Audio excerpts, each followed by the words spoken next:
আজ আমি যখন পেছনে তাকাই, দেখতে পাই আসলে আমি ভিন্ন জগতের মানুষ ছিলাম, ভিন্ন পথে হেঁটেছি, মোহ লালসার পিছনে ছুটেছি।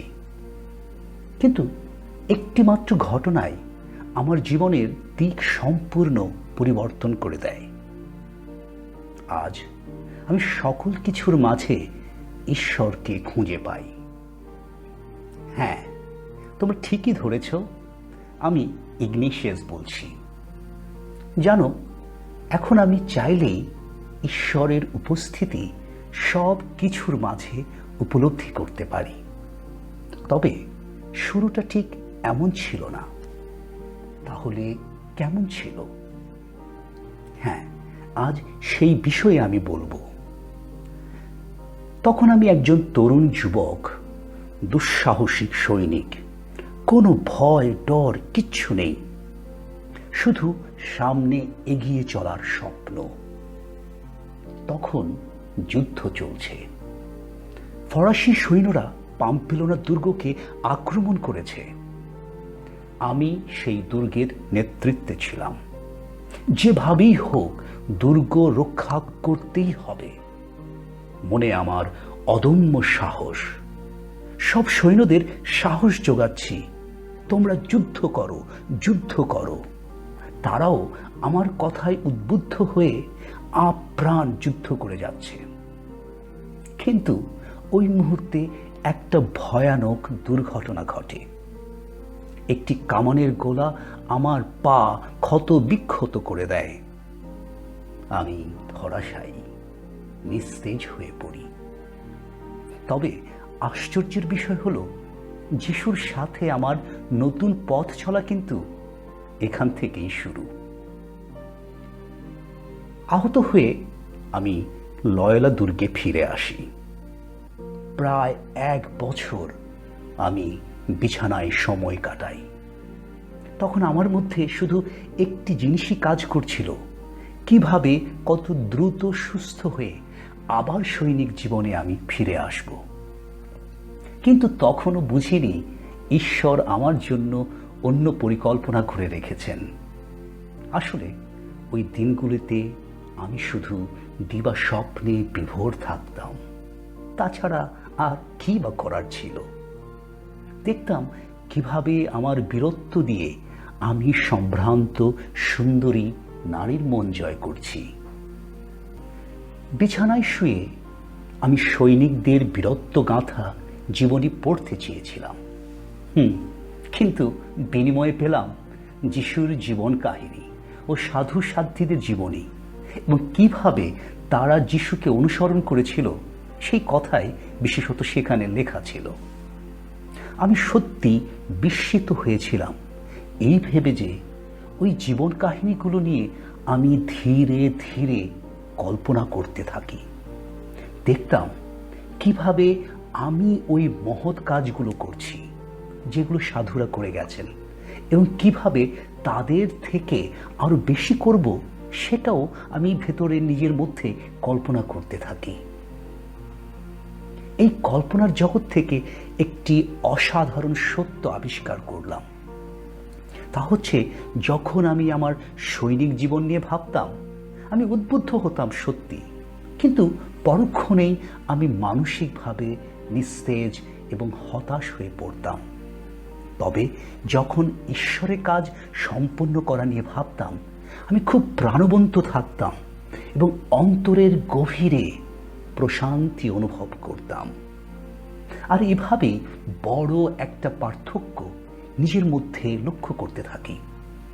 আর এটাই আমার প্রতিদিনকার জীবনে ঈশ্বরকে খুঁজে পাওয়ার প্রধান চাবিকাঠি হয়ে ওঠে। ধীরে ধীরে ঈশ্বরের উদ্দেশ্যে আমার জীবন নিবেদন করার ইচ্ছা আরো দৃঢ় এবং জোরালো হতে থাকে, যার অর্থ হচ্ছে আমার সৈনিক জীবন থেকে আমাকে সম্পূর্ণভাবে বিচ্ছিন্ন হতে হবে।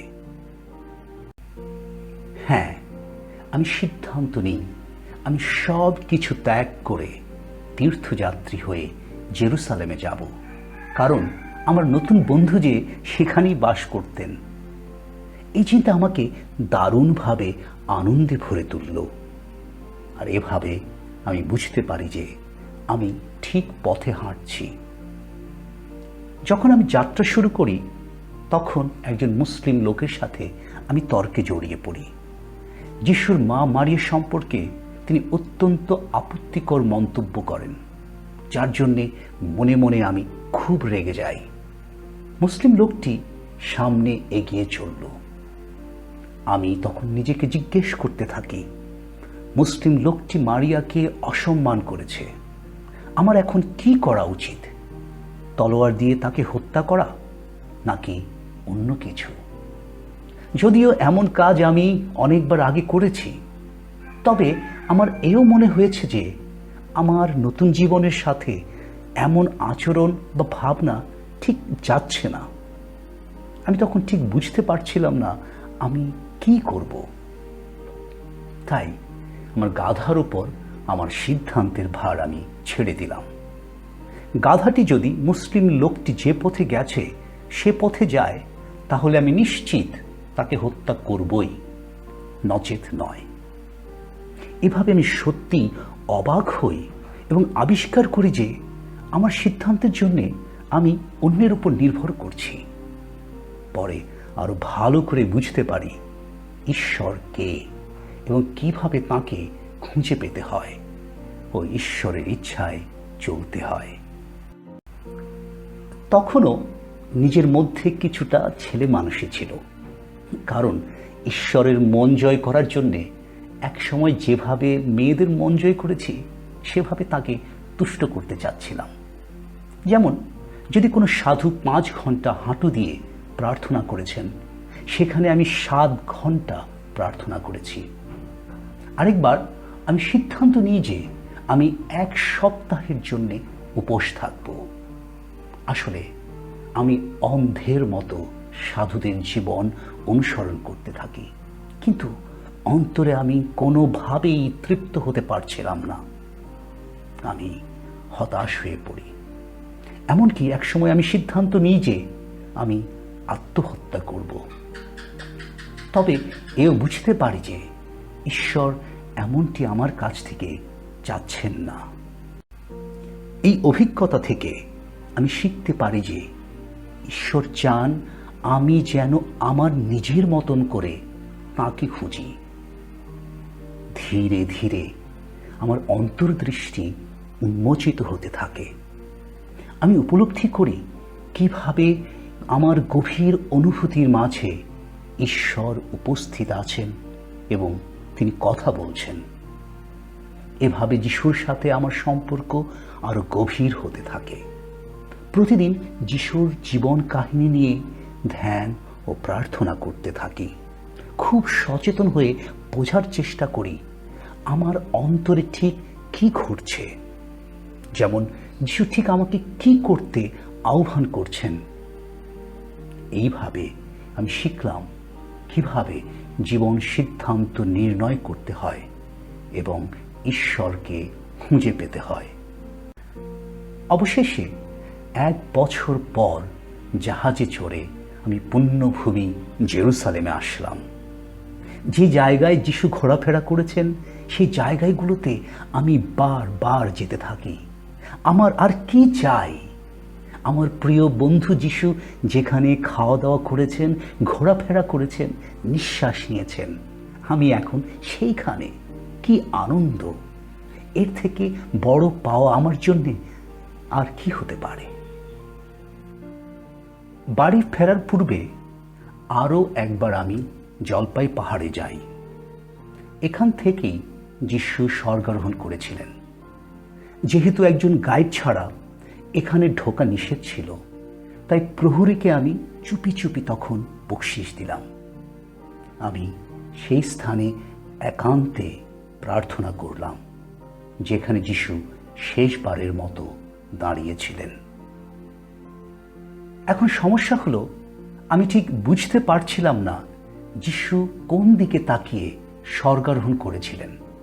তাই আমি আবার সেখানে ফিরে যাই, কারণ আমি পুঙ্খানুপুঙ্খভাবে যিশুর সম্পর্কে সব জানতে চাচ্ছিলাম।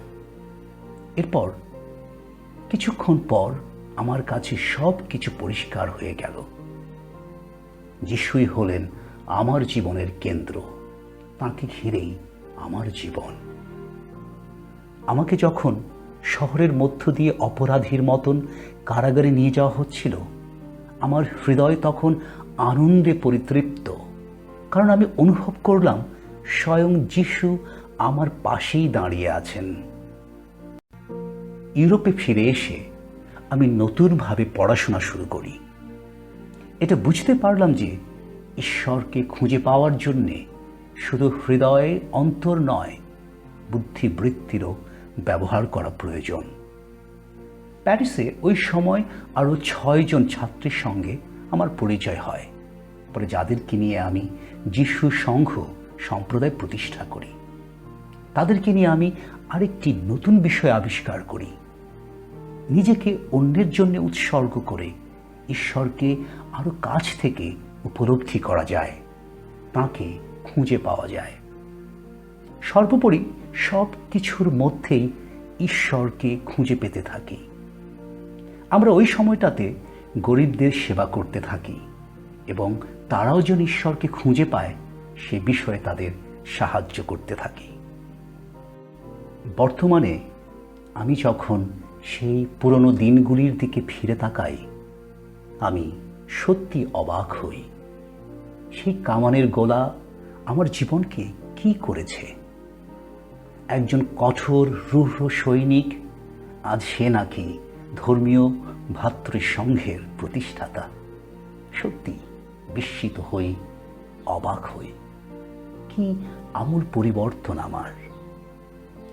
তারপরে আমি বলবো এটা কোনো ব্যতিক্রমী বা অসাধারণ কোনো ঘটনা বা বিষয় নয়, কারণ তুমিও চাইলে ঈশ্বরের উপস্থিতি তোমার জীবনে খুঁজে পেতে পারো। তাঁর কণ্ঠস্বর তোমার অনুভূতির মাঝে শুনতে পারো। এভাবে ঈশ্বর প্রত্যেককে আনন্দময় এবং ভালোবাসাপূর্ণ জীবনে আহ্বান করছেন। এখন এটা সম্পূর্ণভাবে নির্ভর করছে তুমি কোন জীবনটি বেছে নিতে যাচ্ছ। আমরা বিভিন্নভাবে ঈশ্বরকে খুঁজে পেতে পারি। তরুণ তরুণীদের মাঝে তাঁকে খুঁজে পেতে পারি, যারা সুন্দর অর্থপূর্ণ জীবনের আশায় পথ চলছে। ধরনের কান্না ঈশ্বরকে খুঁজে পেতে পারি, যার নিরাময় একান্তভাবে প্রয়োজন। দরিদ্র শরণার্থী যারা ন্যায্যতার জন্য আর্তনাদ করছে, তাদের মাঝে ঈশ্বরকে খুঁজে পেতে পারি। ঈশ্বর আজ তোমাকেও আহ্বান করছেন সব কিছুর মাঝে তাঁকে খুঁজে পেতে। কি ধরনের রূপান্তর বা পরিবর্তনের জন্য ঈশ্বর তোমাকে ডাকছেন? খুঁজে নেওয়ার ভার তোমার।